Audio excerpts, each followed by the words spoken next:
에베소가 가이사 아우구스투스 황제에 의해 소아시아의 수도로 결정되자 로마 제국의 4대 도시로 급부상하게 됩니다.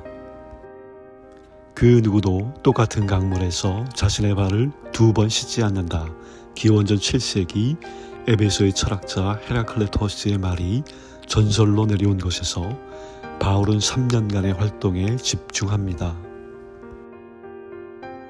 1세기 에베소는 인구 50만의 초대형 도시로 성장했고 에게해의 항구 덕분에 그리스 로마 문명과 소아시아의 문명이 교차하고 있었습니다.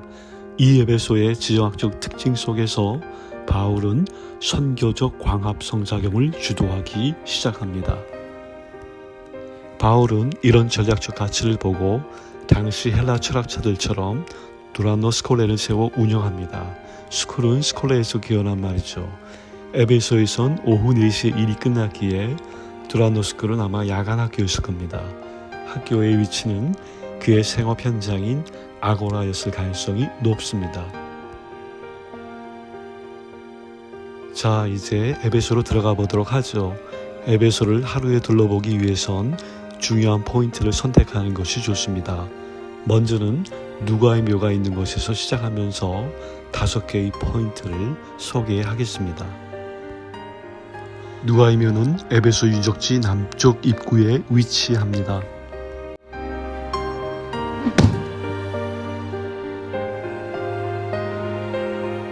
누가의 묘를 통과해 1번의 바리우스 목욕탕 쪽으로 들어옵니다. 그리고는 마지막 스타디움 경기장에서 끝이 납니다. 첫 번째 중요한 포인트는 큐레테스 길입니다. 이 길은 중심도로인데 아데미 여신 축제 때 출발선이 됩니다. 두 번째는 공공화장실과 목욕탕, 집창촌을 봅니다. 세 번째는 에베소의 중심이 되는 켈수스 도서관이고요. 네 번째는 대극장입니다. 바울이 큰 어려움을 직면했던 것이죠. 다섯 번째는 항구로 이어지는 500m의 길이 되겠습니다.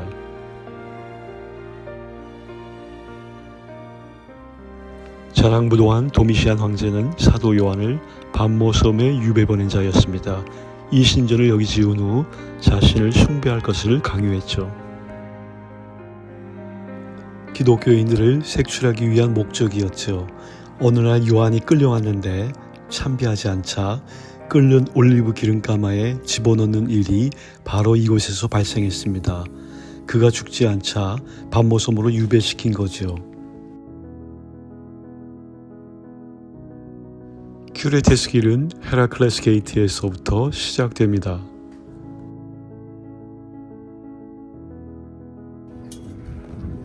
이 에베소에는 이제 1세기 바울 당시에 엄청나게 큰 노예 시장이 여기 형성되어져 있었어요. 그러니까 저 바깥에 항구에서부터 노예를 싣고 오면 여기 노예 경매 시장이 있어서 그 신체가 좋은 사람마다 A급, B급, C급 해서 가격을 매겨서 그 사람들을 여기에다가 이제 전시하죠.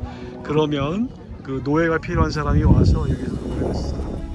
줄리어스 시저는 전쟁 포로들을 팔아 돈을 번 자였습니다. 한 벌은 53,000명의 전쟁 포로를 잡아 전쟁터에 상주하는 노예 도매업자에게 넘겨 돈을 챙겼습니다. 팔린 노예들이 주인들에게서 자주 도망가자 이를 잡는 전문 포획꾼들이 생겨날 정도였습니다. 이 에베소는 신약 성경에 16차례나 등장하며 바울의 3차 여행의 무대가 된 곳입니다. 신학적으로 예정론과 함께 풍부한 교회사적 사건들이 일어났으며 2년간 훈련받은 두란노 출신들이 소아시아 전역을 복음화했고 계시록의 7교회들도 이들에 의해 세워졌을 가능성이 큽니다. 이곳은 에베소의 공동 화장실입니다. 모두 48개의 변기로 연결된 수세식 화장실이며 당시에는 남자들만 들어올 수 있었습니다. 에베소의 모든 사람들이 이용했으며 겨울철 추운 날에는 노예들이 와서 주인을 위해 변기에 앉아 따뜻하게 데펴 놓는 일을 했습니다.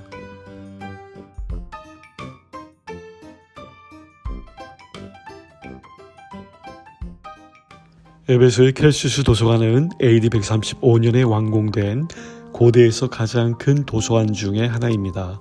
소아시아의 주지사였던 켈수스를 기념하여 그의 아들이 지었고 내부 지하에는 켈수스 무덤이 있습니다.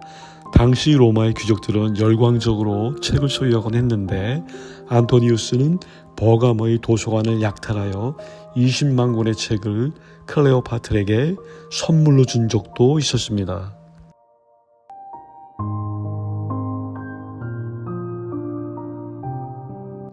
도서관 앞에는 4명의 여신상이 있습니다.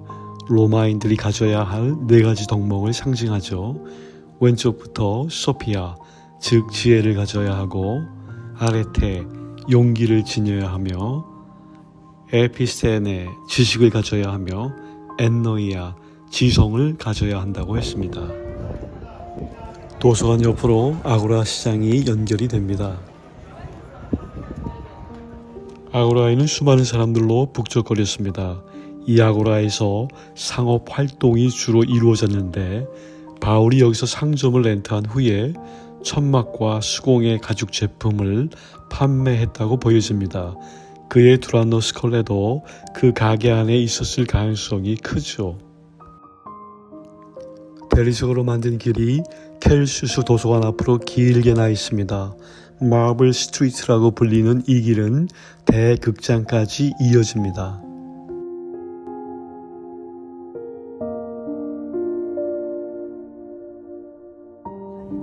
이 발인데 요 발 사이즈가 가르치는 방향이 어디냐면은 이제 기지촌으로 가는 거예요. 예, 그리고 발 사이즈가 이 정도로 커야 된다. 바울 시대의 에베소에는 윤락산업이 성행하고 있었습니다. 한국에서 오는 자들이 이 발자국을 보고 찾아오라고 대리석길 바닥에 새겨놓았던 것이죠.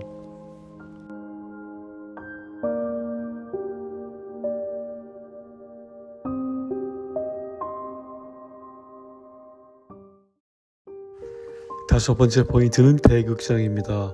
보기 드물게 3단으로 구성되어 있으며 사도행전 8장 2절에 등장하는 클라우디우스 황제가 이 극장을 25,700명이 앉을 수 있도록 대형 극장으로 리모델링 했습니다.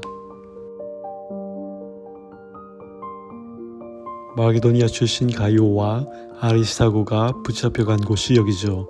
이곳에 가득 모인 에베소 주민들이 2시간 동안 크도다 아르데미 여신이여 하며 광기를 부린 곳입니다.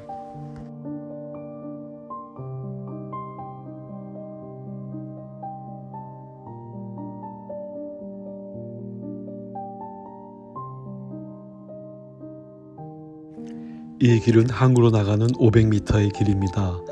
길 양쪽에는 상가들이 밀접해 있었고 밤에는 100개의 등불을 달아놓아 환하게 비춰준 곳이죠. 바울이 마케도니아를 피신할 때 이 항구를 이용했지만 다시 에베소로 돌아오지 못하고 67년에 로마에서 순교하고 맙니다.